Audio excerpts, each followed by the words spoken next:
Assalamualaikum warahmatullahi wabarakatuh.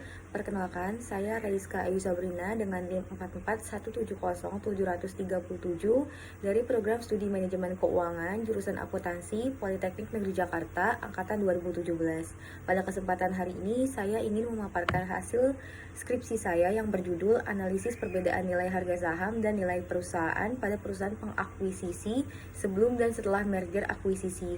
Studi kasus pada perusahaan publik yang tercatat di Bursa Efek Indonesia periode 2016 sampai 2018. Sebelumnya saya ingin berterima kasih kepada Pak Herdi dan Pak Petrus selaku dosen pembimbing saya yang telah memberikan saran dan bimbingan sehingga skripsi saya bisa berjalan dengan baik. Dalam pembahasan yang pertama, yaitu saya akan membahas mengenai latar belakang penulisan skripsi saya.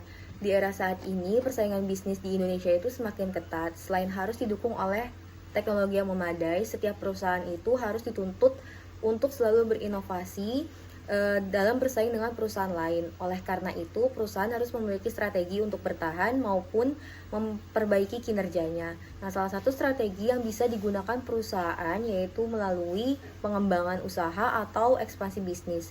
Ekspansi bisnis terbagi menjadi dua, yaitu ekspansi internal dan ekspansi eksternal. Untuk ekspansi internal yaitu pengembangan usaha yang dilakukan dengan tidak bekerja sama dengan pihak di luar perusahaan atau hanya dilakukan oleh pihak di dalam perusahaan, seperti contoh pengembangan produk baru.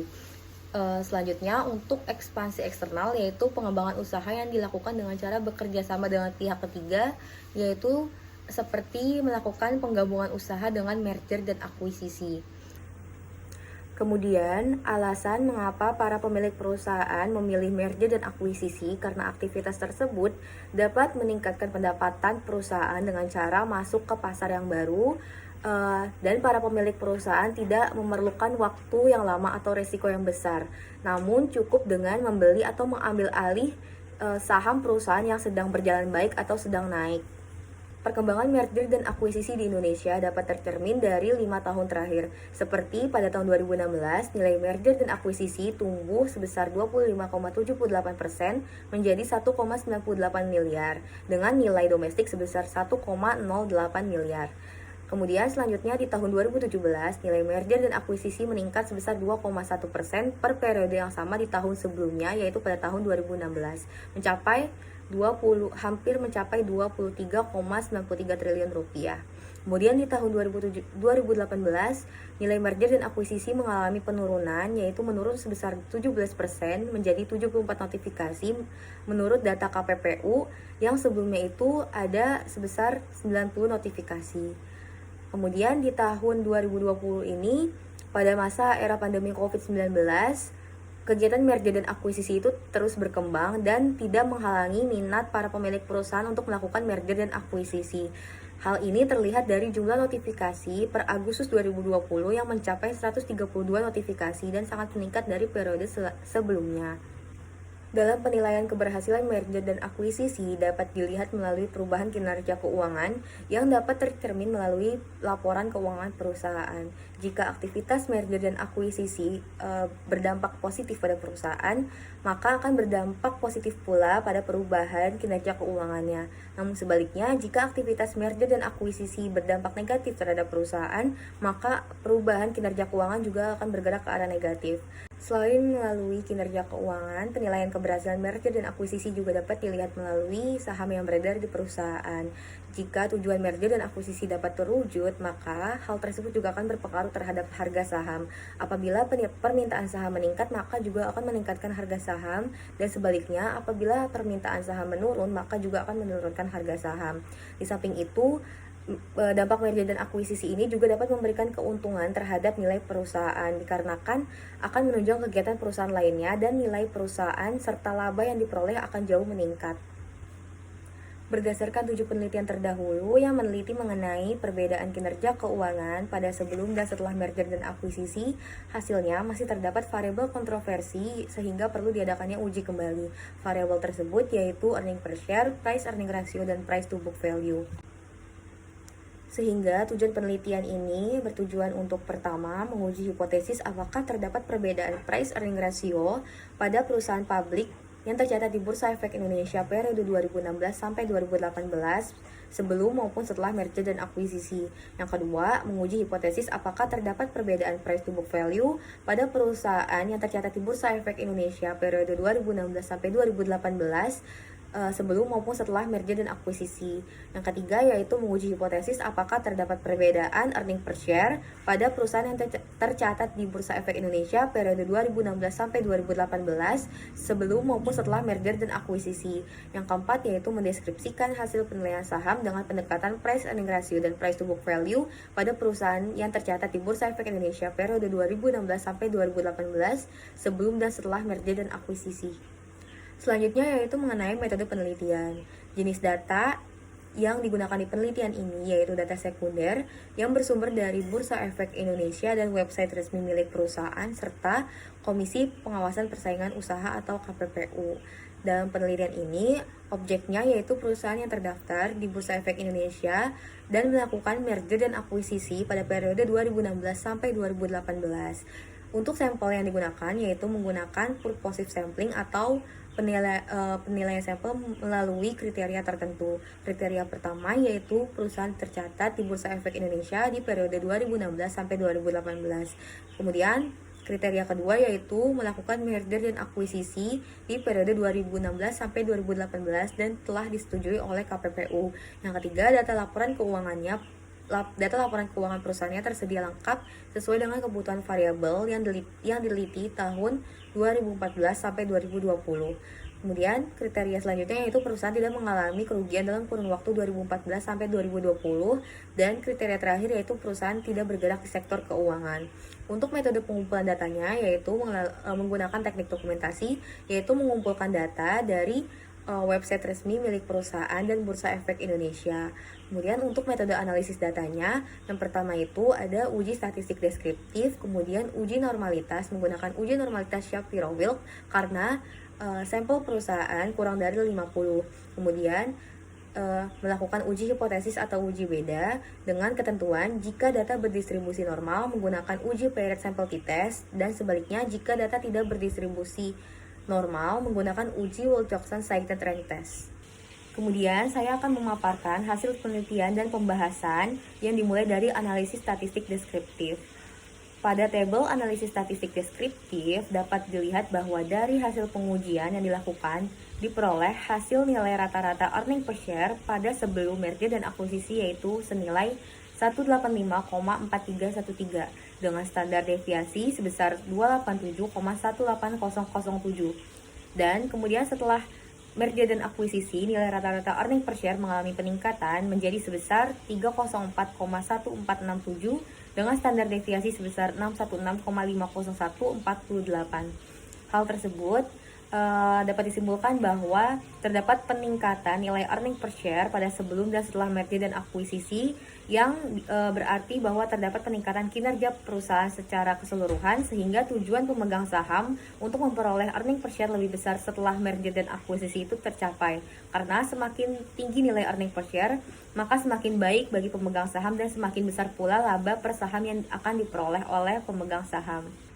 Selanjutnya yaitu mengenai variable price earning ratio. Dari hasil pengujian yang dilakukan diperoleh hasil analisis statistik deskriptif nilai rata-rata price earning ratio pada sebelum merger dan akuisisi mendapatkan nilai sebesar 35,8987 dengan standar deviasi senilai 48,30114.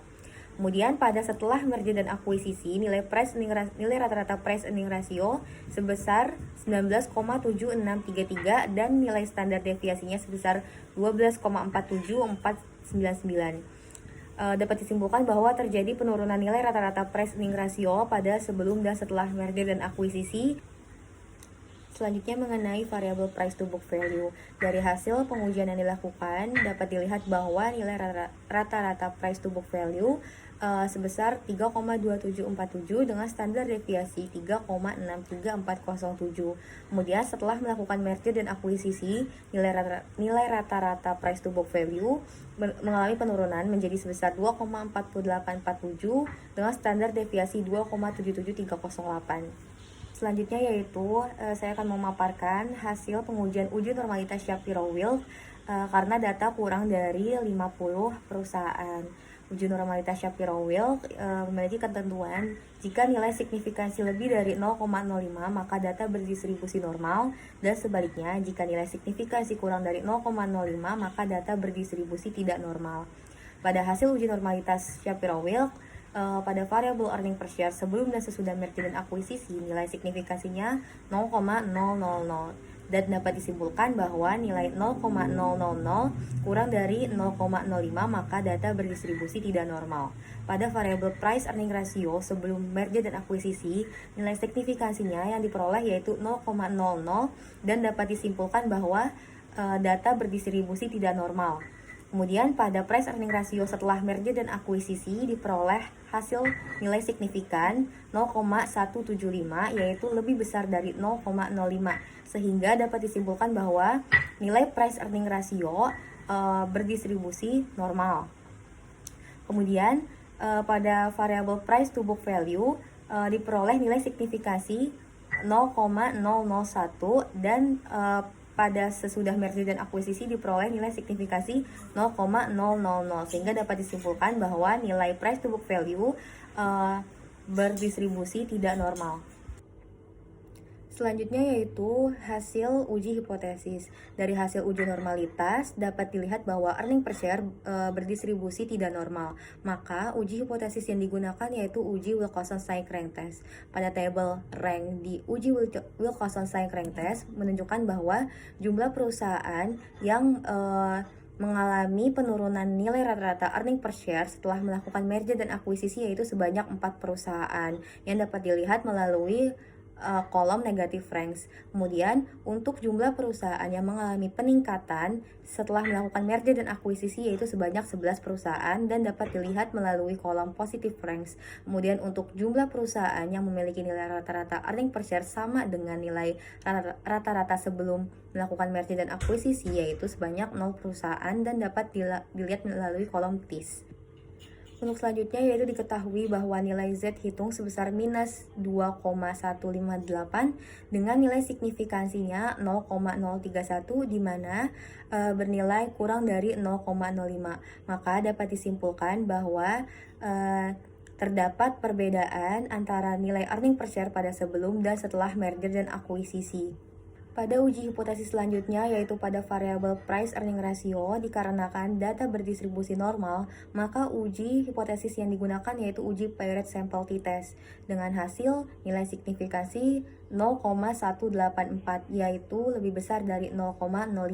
Maka dapat disimpulkan bahwa tidak terdapat perbedaan antara nilai price earning ratio pada sebelum dan setelah merger dan akuisisi. Selanjutnya yaitu pengujian hipotesis pada variabel price to book value. Dapat diketahui bahwa nilai uji normalitas price to book value menunjukkan data berdistribusi tidak normal, sehingga pengujian hipotesis yang digunakan yaitu uji Wilcoxon-Sykes-Rank test. Pada tabel rank di uji Wilcoxon-Sykes-Rank test menunjukkan bahwa banyaknya perusahaan yang mengalami penurunan nilai PBV yaitu sebanyak 10 perusahaan yang dapat dilihat melalui tabel negative ranks. Sedangkan banyaknya perusahaan yang mengalami peningkatan nilai price to book value yaitu sebanyak 5 perusahaan yang dapat dilihat melalui positive ranks. Kemudian untuk perusahaan yang mendapatkan persamaan nilai sesudah dan sebelum merger dan akuisisi itu sebanyak 0 perusahaan. Kemudian dapat dilihat juga nilai Z hitung sebesar minus 1,420 dengan nilai signifikansi sebesar 0,156. Dapat disimpulkan bahwa nilai signifikansi lebih dari 0,05 sehingga tidak terdapat perbedaan pada variabel price to book value pada sebelum dan setelah merger dan akuisisi. Kemudian untuk rekomendasi keputusan investasi pada penelitian ini, rekomendasi keputusan investasi menggunakan penilaian saham dengan rata-rata historis price earning ratio dan price to book value. Jika nilai rata-rata price earning ratio atau price to book value pada sebelum merger dan akuisisi lebih kecil dibanding nilai rata-rata price earning ratio atau price to book value pada sesudah merger dan akuisisi, maka harga saham tergolong overvalue. Dan sebaliknya, jika nilai rata-rata price earning ratio atau price to book value lebih besar dibanding nilai rata-rata price earning ratio atau price to book value sesudah merger dan akuisisi, maka saham tergolong undervalue.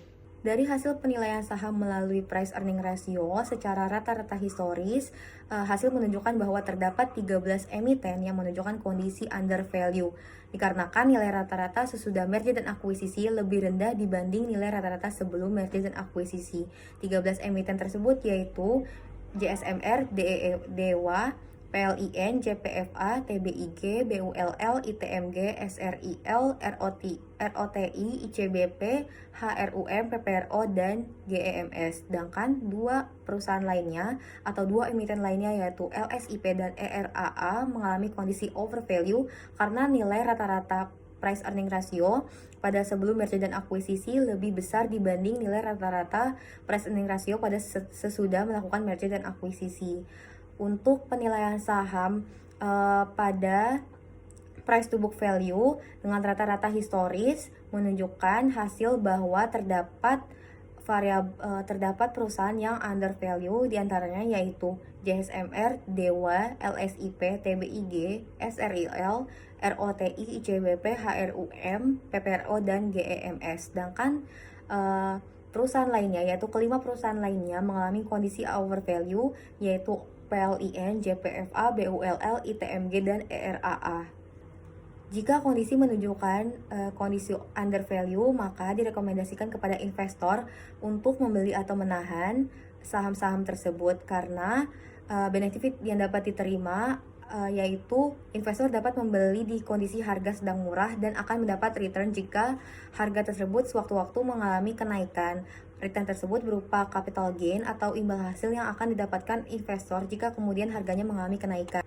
Sedangkan jika hasilnya menunjukkan kondisi overvalue, maka direkomendasikan kepada investor untuk segera menjual saham tersebut karena pada kondisi overvalue, investor pasti sudah mendapatkan return yang berupa selisih dari harga saat ini dan harga beli sebelumnya. Karena pada dasarnya harga saham akan kembali ke nilai wajarnya dan disarankan untuk investor menjual saham tersebut jika sudah masuk pada kondisi overvalue. Kemudian untuk kesimpulan yang pertama yaitu tidak terdapat perbedaan price earning ratio pada sebelum dan sesudah merger dan akuisisi. Pada nilai price earning ratio pada 2 tahun sebelum dan 2 tahun setelah merger dan akuisisi itu mengalami penurunan. Namun nilai penurunan tersebut terbukti tidak mempengaruhi perbedaan pada variabel price earning ratio di 2 tahun sebelum dan setelah merger dan akuisisi. Kemudian untuk kesimpulan yang kedua yaitu tidak terdapat perbedaan price to book value pada sebelum dan sesudah merger dan akuisisi. Pada price to book value juga mengalami penurunan, namun penurunan tersebut tidak mempengaruhi perbedaan yang signifikan pada variabel price to book value di 2 tahun sebelum dan setelah merger dan akuisisi. Kemudian untuk kesimpulan yang ketiga yaitu terdapat perbedaan earning per share pada sebelum dan setelah merger dan akuisisi. Pada variabel earning per share juga mengalami kenaikan nilai rata-rata sehingga dapat disimpulkan bahwa kenaikan nilai rata-rata tersebut dapat mempengaruhi perbedaan yang signifikan pada variabel earning per share pada 2 tahun sebelum dan 2 tahun setelah merger dan akuisisi. Kemudian untuk kesimpulan keempat yaitu rekomendasi keputusan investasi menggunakan rata-rata historis price earning ratio dan price to book value menghasilkan hasil bahwa terdapat beberapa perusahaan yang mengalami kondisi under value dan over value. Pada rata-rata historis price earning ratio terdapat 13 perusahaan dengan kondisi under value dan 2 perusahaan dengan kondisi over value. Sedangkan pada rata-rata historis menggunakan price to book value menghasilkan hasil terdapat 10 perusahaan dengan kondisi under value dan 5 perusahaan dengan kondisi over value. Selanjutnya yaitu mengenai saran. Yang pertama yaitu saran untuk peneliti selanjutnya. Bagi peneliti selanjutnya sebaiknya melakukan perpanjangan periode pengamatan pada sebelum dan sesudah merger dan akuisisi sehingga dapat menghasilkan gambaran yang lebih baik terhadap perbedaan kondisi perusahaan yang melakukan merger dan akuisisi. Dan kemudian untuk peneliti selanjutnya sebaiknya juga menambahkan variabel penelitian seperti abnormal return untuk mengukur reaksi pasar agar benar-benar tercermin reaksi dari pengumuman yang dikeluarkan oleh perusahaan. Yang terakhir yaitu untuk peneliti selanjutnya juga diharapkan dapat menggunakan aspek non-ekonomi sebagai variabel penelitian seperti peningkatan kinerja, teknologi, sumber daya manusia, pajak, dan budaya perusahaan. Untuk saran perusahaan, yaitu bagi perusahaan yang akan melakukan merger dan akuisisi diharapkan untuk lebih mempertimbangkan pengambilan keputusan untuk melakukan merger dan akuisisinya, seperti melihat kondisi perusahaan baik dari manajemen maupun finansial perusahaan, dan juga melihat kondisi ekonomi, apakah keadaan sedang dalam keadaan baik atau keadaan buruk, karena dapat dilihat bahwa merger dan akuisisi dapat memberikan dampak yang tidak selalu baik dari aspek fundamental perusahaan maupun kinerja pasar. Kemudian yang terakhir, saran untuk investor, yaitu bagi investor yang akan melakukan investasi pada perusahaan yang melakukan merger dan akuisisi, agar melakukan analisis kinerja perusahaan secara baik dan mendalam pada perusahaan pengambil alih maupun perusahaan yang diambil alih, karena kinerja perusahaan tersebut tidak hanya diukur dengan kenaikan harga saham, namun juga dapat memanfaatkan analisis fundamental perusahaan seperti metode price earning ratio dan price to book value perusahaan. Sekian video presentasi dari saya, kurang lebihnya mohon maaf. Assalamualaikum warahmatullahi wabarakatuh.